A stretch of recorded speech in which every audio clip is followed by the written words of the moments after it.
Selamat literasi, Bapak Ibu Sobat Pembelajar.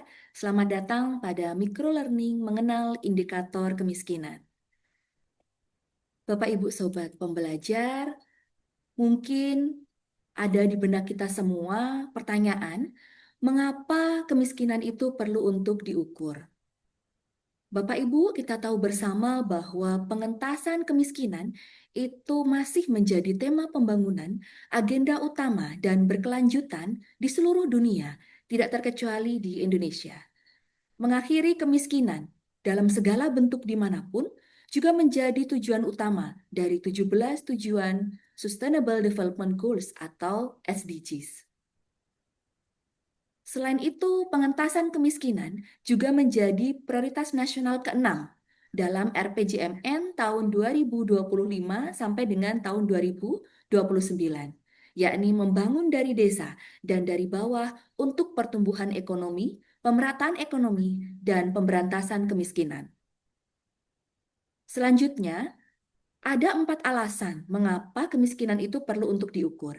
Yang pertama, kemiskinan merupakan instrumen yang kuat untuk membantu pembuat kebijakan dalam peningkatan kehidupan orang miskin. Lalu yang kedua, untuk mengidentifikasi orang miskin sehingga pembuat kebijakan dapat memberikan intervensi kebijakan yang tepat sasaran.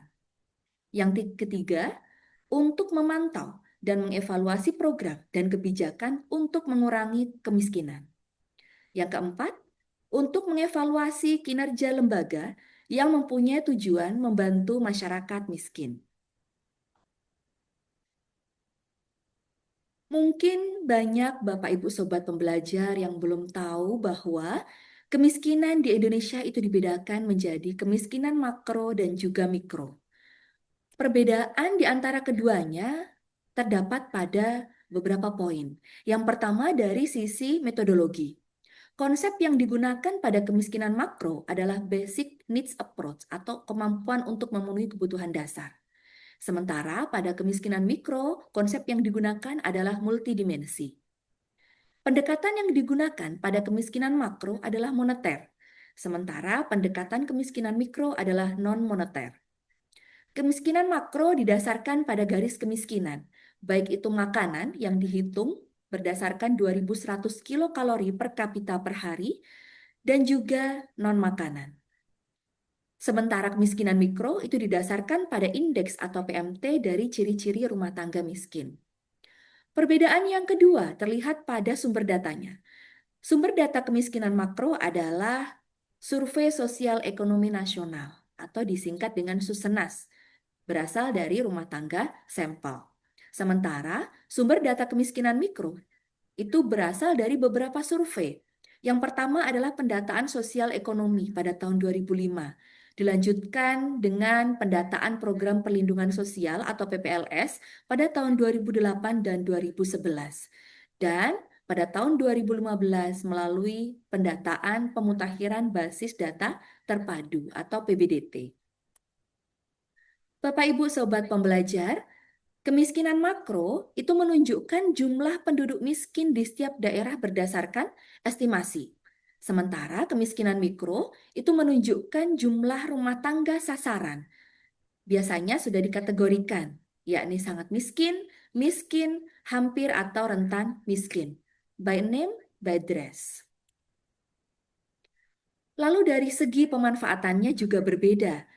Kemiskinan makro berguna untuk perencanaan dan evaluasi program kemiskinan dengan target geografis, tapi tidak dapat menunjukkan siapa dan di mana alamat penduduk miskin.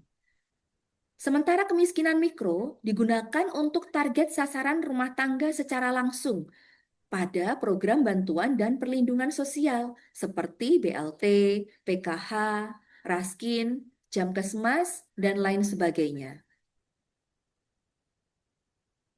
Nah, dari penjelasan tadi, Bapak Ibu tentu bisa membedakan ya antara kemiskinan makro dan juga mikro.